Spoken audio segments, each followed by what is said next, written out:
Hello everybody! Today we're going to be reading A Bag and a Bird by Pamela Allen. A Bag and a Bird by Pamela Allen. To Zoe Mink. John and his mother lived in Kirribilli, Sydney. One warm Saturday morning, John said to his mother, "Let's go to the Botanic Gardens." The Botanic Gardens were just across the harbour bridge. John pulled on his hat. He made his own sandwiches and put them in a plastic bag. He put the plastic bag in his backpack with a bottle of water and an apple. "I'm ready," he said. When his mother was ready, they set out. They climbed the steps onto the bridge. Now you could see the whole harbour from there. Noisy cars were whizzing across the bridge too. Way down below, you could see the Opera House. Down the steps they went to Circular Quay. It was full of boats, ferry boats, so it was crowded with people coming and going, rushing here and rushing there.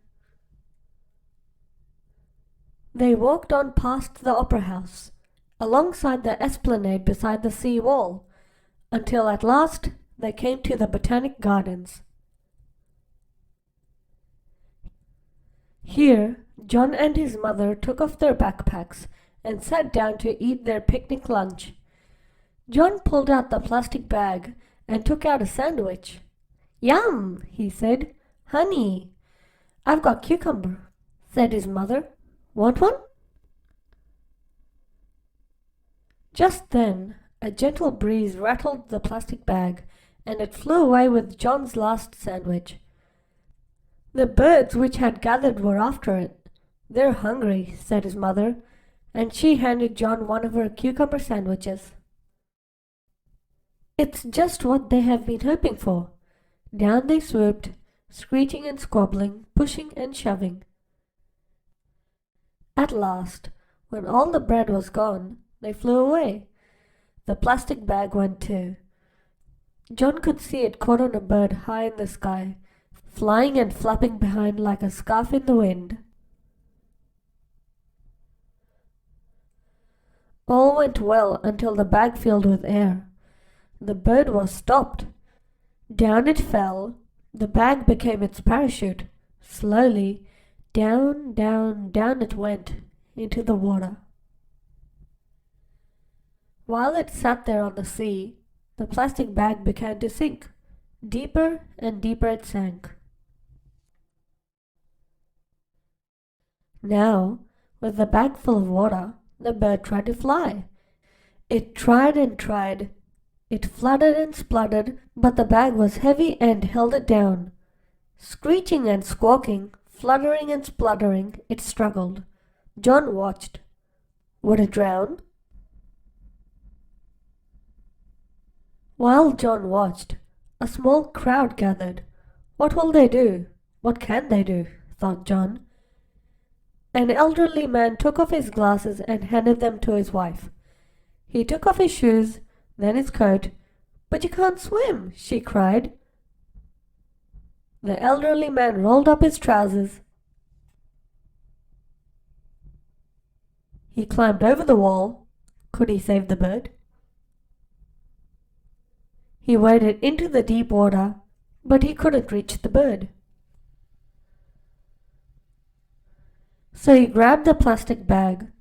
Now, with the frightened and distressed bird struggling and screeching, he towed it steadily towards the shore. Someone helped him over the wall. His wife was there. "Look at you! Your suit is ruined!" she cried. Someone clapped. Then John clapped. Soon everyone was clapping. The elderly man with the exhausted bird sat down on the grass. They were both wet and the sun was warm. Slowly, the elderly man untangled the plastic bag. Then the magnificent bird spread its wings, flapped, rose into the air, and flew away.